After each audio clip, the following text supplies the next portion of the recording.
When did you last take a full breath? Not a shallow one, a real one. All the way down. Most people, when they actually try it, realize they've been breathing at about half capacity for months. The tight chest, the shoulders that live up near your ears, the headaches you've just accepted as normal, the stomach that stays knotted, even when nothing specific is wrong, the jaw you clench without noticing, until your dentist mentions it. Your body has been trying to tell you something for a long time. This video is about finally listening. Here's something most people don't know. Your body keeps score. Every stressful experience you've had, every difficult conversation, every moment of fear or grief or overwhelm, your body registered it.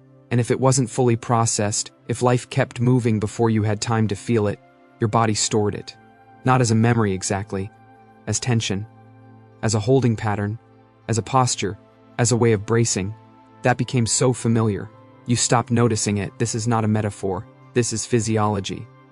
When your nervous system perceives a threat, real or imagined, physical or emotional, it responds. Heart rate up, muscles tighten, breathing shallows, digestion slows. That response is designed to be temporary. The threat passes, the body returns to rest. But in lives like yours, where the pressure never fully lets up, where there is always something next, where the threat is never really gone, the body never gets the signal to stand down. So it stays ready, permanently braced. And over months and years that bracing becomes your baseline. The tension becomes normal, the tightness becomes just how you are, until something gives. Let me name some of what your body might be telling you. The tight chest that appears when nothing is technically wrong. You've had it checked, nothing physical, and yet it keeps coming back. That is anxiety living in your body, your chest bracing against a threat. Your mind hasn't identified yet. The headaches, almost always tension, almost always the neck and shoulders that have been raised and held for so long. They've forgotten how to come down. The stomach, IBS symptoms, nausea that comes from nowhere, digestive issues that doctors can't explain. Your gut is directly connected to your nervous system. It responds to stress before your mind does. When your stomach is constantly off, your nervous system is telling you something. The sleep, not just difficulty falling asleep. Waking at 3 a.m. with a jolt, heart racing, mind immediately active. Like your body flipped a switch. That's cortisol, your stress hormone, peaking at exactly the wrong time because your system has been in high alert all day and can't figure out when it's safe to rest. The fatigue, not sleepy tired, heavy tired, bone tired, the kind where you wake up already exhausted. That's a nervous system that has been running on high for too long. None of these are imaginary, none of them are weakness, they are messages.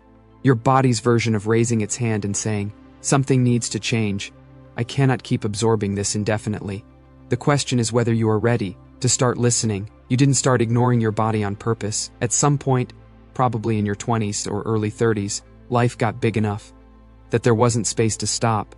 Career pressure, financial pressure, relationship pressure, kids, parents who needed you, a world that kept moving, regardless of how you felt.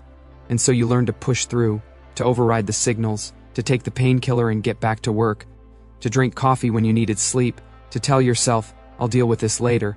Later never really came. And over time, overriding the signals became habit.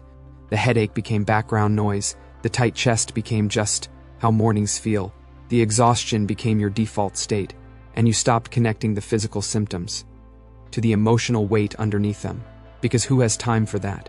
You were not negligent. You were surviving. You were doing what you had to do in the conditions you were living in. But your body has been keeping count, and at some point, it stops accepting credit and starts demanding payment. That point is usually now. For the person watching this, now is when the body has gotten loud enough that it can't be ignored anymore. So what does it look like to actually listen? The first thing is just noticing. Right now, where are you holding tension? Check your jaw. Are your teeth touching? They shouldn't be. Relax your jaw. Check your shoulders. Are they up near your ears? Let them drop. Check your stomach. Are you holding it in? Let it go. Check your hands. Are your fists slightly clenched? Open them. That simple check, done once a day, starts to rebuild the connection between your mind and your body. That stress erodes over time. The second thing is breathing. Not a breathing exercise, just one real breath. Once an hour, breathe in for 4 counts, hold for 2, out for 6. That extended exhale activates your parasympathetic nervous system, which is the rest and digest side. The opposite of fight or flight. One breath is enough to shift the signal your body is receiving. The third thing is asking the question. When a physical symptom appears, the tight chest, the headache, the clenched stomach, instead of suppressing it, ask it something. What are you responding to? What happened just before this? What am I feeling underneath this? You don't need to solve it, you just need to acknowledge it. To say, I hear you, I know something is there. That acknowledgement alone, the simple act of turning toward the signal instead of away from it, changes the relationship between you and your body. It stops being a battlefield, it starts being a conversation. Beyond the small daily practices, what does it actually take to bring a stressed body back to baseline? The honest answer is, something in the conditions has to change. Not everything, not all at once, but something. Because a body that is constantly absorbing stress cannot fully recover in the same conditions that created the stress. That might mean a conversation you've been avoiding that is costing you more energy than having it ever would. It might mean saying no to something that you've been saying yes to out of habit or guilt or fear. It might mean building even 15 minutes a day of something that is genuinely yours, not productive, not for anyone else, just yours. And it might mean talking to someone, a therapist if you can access one, a doctor if the physical symptoms are getting worse, a friend if that's what's available right now. The body heals in safety, in rest, in connection, in the gradual, sometimes painful process of letting down a guard you've been holding for years. That process takes time. But it starts with the first small decision to stop overriding what your body is telling you.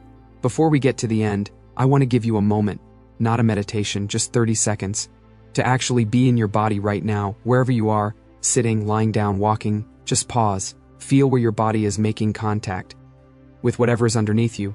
Take one breath, all the way in, hold it for a second, and let it go slowly. Notice your shoulders, let them drop. Notice your jaw, let it soften. Notice your hands, open them. Just for this moment, you don't have to hold anything, that's it. That's what listening sounds like. One moment of turning toward yourself instead of away. Your body is not your enemy, I know it can feel that way. When it's aching or tight or exhausted, or keeping you awake, or shutting down at inconvenient times, it can feel like a betrayal, but it isn't. Your body is the most honest thing about you. It cannot perform okay, it cannot pretend, it cannot push down what it feels. The way your mind can, when it breaks down, it is telling you the truth about what the rest of your life is doing to it. And the truth, even when it hurts, is always a place to start from. Start listening, not all at once, not with a complete overhaul, just the next time something in your body speaks, don't immediately silence it. Pause. Ask what it's responding to. Give it a moment of your attention. That's how the conversation begins. That's how you find your way back to yourself. Come back whenever you need to. This space is here, and so are you. Still here?